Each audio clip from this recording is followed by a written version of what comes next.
क्या आपने कभी सोचा कि 2014 से पहले बीजेपी के पास इतने पैसे नहीं थे, फिर अचानक से ये पार्टी भारत की सबसे अमीर पार्टी कैसे बन गई? यदि नहीं पता तो ये वीडियो लास्ट तक देखिए, पता चल जाएगा।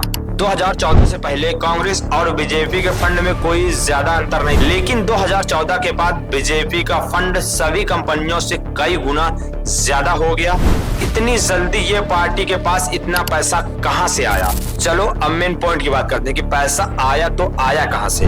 बीजेपी के पास अचानक इतने पैसे आने के कई कारण है। चलो पॉइंट वाइज समझते हैं। तो पहला पॉइंट है इलेक्टोरल बॉन्ड या चुनावी बॉन्ड। यह बॉन्ड बीजेपी ने 2017 में लागू किया था। उसके बाद बीजेपी के अचानक से पैसे में इनाफा होने लगा, अचानक से उनकी बैंक बैलेंस बढ़ने लगा। इलेक्टोरल बॉन्ड में क्या हुआ, अब कोई भी कंपनियां कितना भी पैसा दे सकती है बिना किसी को नाम बताए, बिना किसी कारण के। दूसरी बात करें तो कानून बदल दिए गए। पहले कंपनियां अपने मुनाफे का सिर्फ 2.5% ही दे सकते थे, लेकिन अब क्या हुआ, अब कोई कंपनी घाटे में हो फिर भी वो जितना मन चाहे उतना दे सकती है।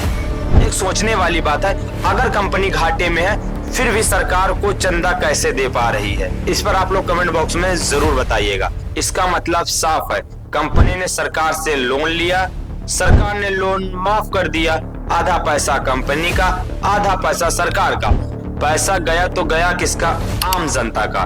तीसरा पॉइंट, सरकारी ठेके, हाईवे, पुल, माइनिंग और बहुत सारे सरकारी ठेके प्राइवेट कंपनियों को दिए जाने लगे। और कंपनियां भाली भांति जानती, यदि हमें अपना बिजनेस सुरक्षित रखना है तो सरकार को कुछ करना पड़ेगा, और पैसा जाता है तो सिर्फ आम जनता का।